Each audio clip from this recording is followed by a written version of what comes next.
Hello everyone. आज हम mutation देखेंगे। तो म्यूटेशन है क्या? म्यूटेशन एक फिनोमेना है जो रिजल्ट करता है ऑल्टरनेशन ऑफ डीएनए सीक्वेंस पे चेंज करता है, और जिसकी वजह से जीनोटाइप और फिनोटाइप ऑफ इंडिविजुअल इफेक्ट होता है।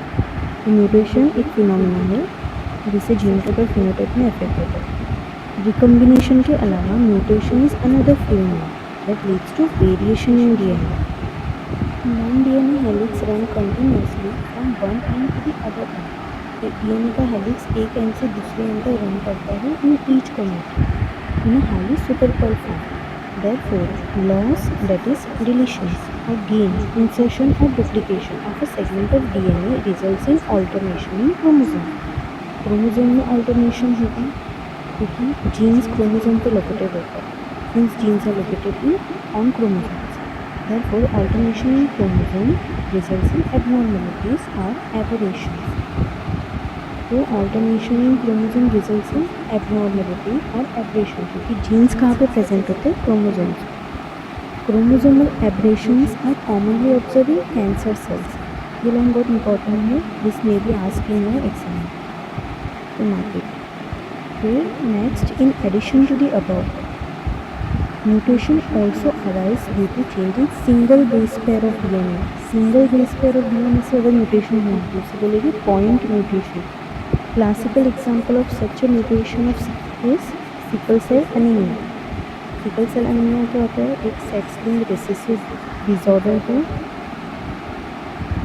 और अगर डिलीशन एंड इंसर्शन होगा बेस पेयर ऑफ DNA का तो उसे फ्रेम शिफ्ट म्यूटेशन बोलते हैं। ये आपको स्टेटमेंट में पूछा जा सकता है कि deletion and insertion of base pair of DNA होगा तो उसे पॉइंट म्यूटेशन बोलेंगे या फ्रेम शिफ्ट। जैसे कि GAATTC दिया, अगर मैं G को हटा के G को डिलीट कर दूँ तो ये डिलीशन हो गया, या तो फिर मैं कोई दूसरा एक बेस पेयर ऐड करूँ तो वो इंसर्शन हो जाएगा, इसे बोलेंगे फ्रेम शिफ्ट। और अगर सिर्फ एक जगह पे हो रहा है तो उसे बोलेंगे पॉइंट म्यूटेशन। पॉइंट म्यूटेशन जैसे कि गैग ग्रुप में चेंज होता है, ग्लूकोनिक एसिड वैलिन में कन्वर्ट होता है in sickle cell anaemia. Next हम देखेंगे कलर ब्लाइंडनेस। कलर ब्लाइंडनेस क्या होता है? एक सेक्स लिंक्ड रिसेसिव डिसऑर्डर है, recessive disorder due to defect in either red or green cone of eye. तो आपको याद रखना है रेड या ग्रीन कोन अफेक्ट होता है तो कलर ब्लाइंडनेस होता है, which result in failure to discriminate between red and green color। This defect is due to mutation in certain genes which is present on X chromosome। तो जो gene X chromosome पे present है उसमें mutation होगा तभी colour blindness होगा, क्योंकि ये सेक्स लिंक्ड डिसऑर्डर है, क्योंकि सेक्स क्रोमोसोम्स इन्वॉल्व है इसमें। X क्रोमोसोम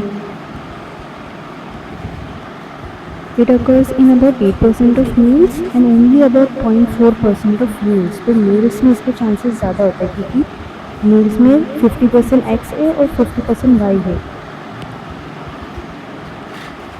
और फीमेल्स में मीन्स 100% X ही है ना, इसलिए।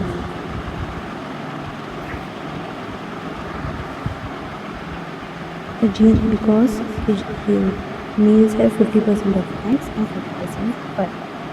The mother is not herself colorblind because the gene is recessive। क्योंकि उसमें अगर कैरियर है तो वो अफेक्टेड नहीं है, क्योंकि उसमें एक ही अफेक्टेड है जीन X का, तो दूसरा तो अनअफेक्टेड है।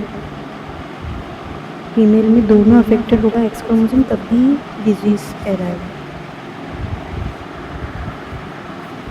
The effect is suppressed by her matching dominant normal gene। A daughter will not normally be colorblind unless her mother is a carrier and her father is a colorblind। Thank you for watching।